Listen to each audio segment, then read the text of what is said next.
మీకోసం లాయర్ గారు వచ్చారు. లాయర్ గారా? బావగారు మీరా?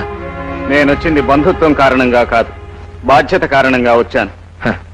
ఏ కారణంగానైతేనే మీరు ఇలా రావడం నాకెంతో ఆనందంగా ఉంది. నేను నిర్దోషిగా రుజువుతాన్న ఆశ కూడా ఉంది. మిస్టర్ రాజా, సాక్ష్యాలు నిన్ను దోషి అంటున్నాయి, ఆధారాలు నిన్ను అపరాధి అంటున్నాయి, చట్టం అవునంటూ నిన్ను పట్టుకుంది. మరి నిన్ను నిరపరాధి అని ఎలా నమ్మమంటావు? ఆ పిచ్చి పిల్లను చంపలేదని ఎలా నిర్ధారణ చేసుకోమంటావు? సార్, సాక్ష్యాలు లేనంత మాత్రాన నిజాన్ని నమ్మలేకపోతే ఈ లోకంలో నిజమనేదే బ్రతకడం కష్టం సార్. అలాగని దీనంగా అమాయకంగా చెప్పే ప్రతివాడి మాటలో నమ్మేట్లయితే ప్రతి అపరాధి తాను నిరపరాధిని అంటాడు, ప్రతి నేరస్తుడు నీతిమంతుణ్ణి అంటాడు. 2 రెళ్ళు 4 అనే మాట నిజమైనప్పటికీ కోర్టుకు వచ్చేటప్పటికీ ఆ నిజాన్ని కూడా నిరూపించగలగాలి. అండర్స్టాండ్?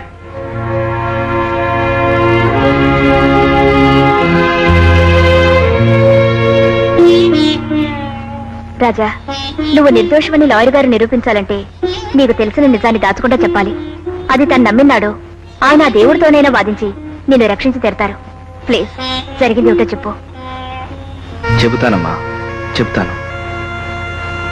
లాయర్ గారు, మీకు గుర్తుండే ఉంటుంది, జ్యోతితో నాకు పెళ్లి జరగడానికి ముందు నా జీవితానికి ముడిపడిన ఒక సమస్య పరిష్కరించుకొస్తానని చెప్పి మా ఊరు బయలుదేరి వెళ్ళాను.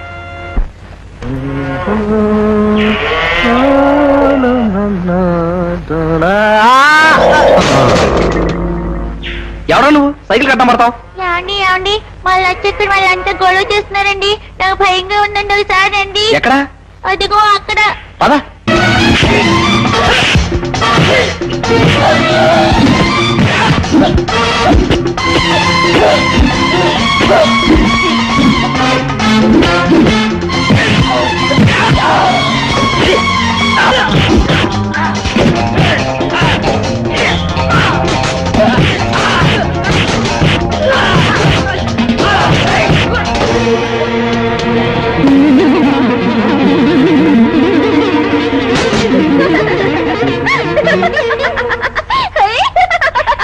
భలే భలే, సినిమాలో హీరోలో కొట్టేసావే. ఇదిగో జంతిక తిను. ఎవరా పిల్ల? ఇది గోపన్న బాబాయి కూతురండి. చూడు, ఆ పిల్లల ఒంటరిగా ఉండడం మంచిది కాదు. వెంట పెట్టుకుని ఇంటికి తీసుకెళ్ళు. రాక్క వెళ్దాం. నువ్వు ఉండరా చిన్న, నేను ఈ బాబు వదిలిపెట్టాను. నువ్వు వెళ్ళిపో. బాబు, నేను నీతోనే వచ్చేస్తా. అలాగే వద్దు గాని ముందు వాడితో ఇంటికెళ్ళు. పదక్క వెళ్దాం. పదక్క వెళ్దాం. ఉండరా.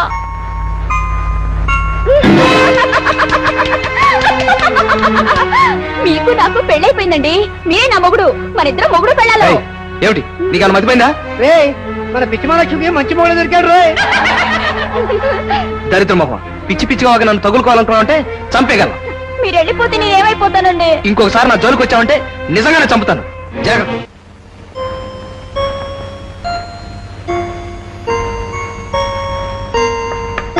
కమిన్. ఎవరు? రమ్మంటుంటే.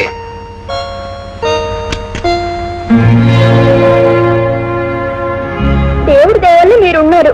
నాకంతే చాలు. నా మీద కోపం వచ్చి మీరు వెళ్ళిపోయారేమో అనుకున్నాను. ఏమిటి ఇలా వచ్చావు?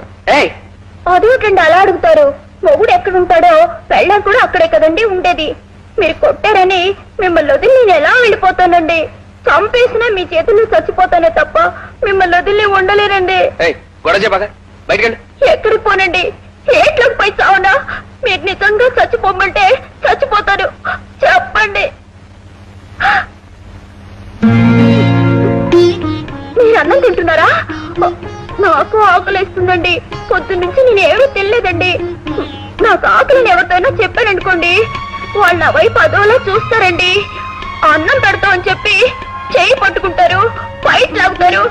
నేను ఏడిస్తే వాళ్ళు అవుతారండి. ఏమండి, దేవుడికి దండం పెట్టామనుకోండి, కొబ్బరి ముక్క పెడతారు. అలాగే మీకు దండం పెడతాను. అన్నం పెట్టరా? ఇదిగోనండి, మీకు దండం పెడుతున్నాను. అన్నం పెట్టండి. సరే రా, తిందు గాని.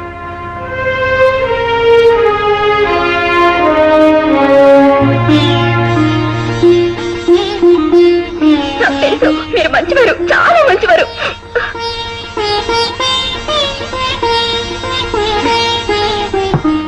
ఇక చాలండి, నా కడుపు నిండిపోయింది. మీ చేత్తో పెట్టిన అన్నం చాలా బాగుందండి. మీరు చాలా మంచివారండి. దేవుడి కంటే కూడా ఇంకా ఇంకా మంచివారండి.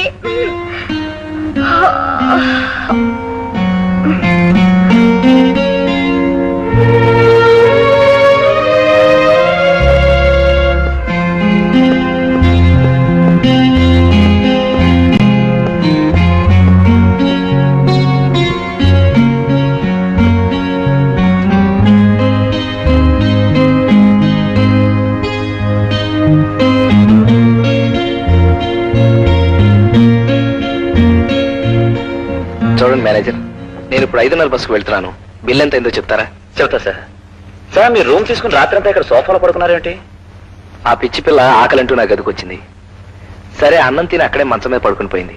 ఆ పిల్ల అక్కడ పడుకుంది కదా, నేను వచ్చి ఇక్కడ సోఫాలో పడుకున్నాను. ఆ పిచ్చి పిల్ల నాన్నకి ఇదంటే చచ్చేటంత ప్రేమ సార్. కానీ ఇది ఇలా మతిలేందవడంతో వాడి మనసు చెడి తావుడు అలవాటు చేసుకున్నాడు. ఆ మైకంలో వాడు కూతుని పట్టించుకోడు. ఇది ఇలా వీధులంటి తిరుగుతుంది. దాని కర్మ సార్. మీ బిల్ 95 సార్. ఇదిగోండి, ఈ బిల్లు డబ్బులతో పాటు ఈ 100 ఉంచండి. కొత్త బట్టలు కొని ఆ పిల్ల లేచి వెళ్ళేటప్పుడు ఇవ్వండి. వస్తాను.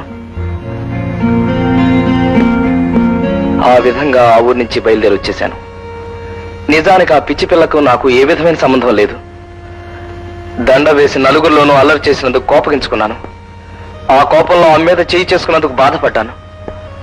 ఆ రోజు రాత్రి దీనంగా నా రూముకు వచ్చిన ఆమెను చూసి జాలిపడ్డాను. ఇంతకంటే నాకేం తెలియదు లాయర్ గారు, నాకేం తెలియదు. మిస్టర్ రాజా, నువ్వు తెల్లవారుజామున 5 గంటలకు హోటల్ గది ఖాళీ చేశానంటావు, అవునా? అవును సార్. 5:30 గంటలకు శవాన్ని చూశానని హోటల్ మేనేజర్ సాక్ష్యం చెప్పాడు. 5-5:30 గంటల మధ్య హత్య జరిగి ఉంటుందని పోస్ట్ మార్టం రిపోర్ట్ వల్ల తెలిసింది. కనుక హత్య చేసిన వెంటనే నువ్వు వెళ్ళిపోయి ఉండొచ్చు, లేదా నువ్వు వెళ్ళిన తర్వాత ఏమైనా వచ్చి చంపి ఉండొచ్చు. నాకు తెలిసిన నిజాన్ని నేను చెప్పాను. ఇక వృత్తినే దైవంగా నమ్మిన లాయర్గా మీరు చేయగలిగింది చేస్తారని ఆశిస్తున్నాను. లాయర్ గారు, నా మీద హారం పడ్డట్టు మీ చెల్లెలికి నా భార్యకి ఎట్టి పరిస్థితులను తెలియనివ్వకండి. ఎందుకంటే ఆ అమ్మాయి కట్టుకోలేదు. అలాగే మీ విషయం జ్యోతికి తెలియనివ్వను.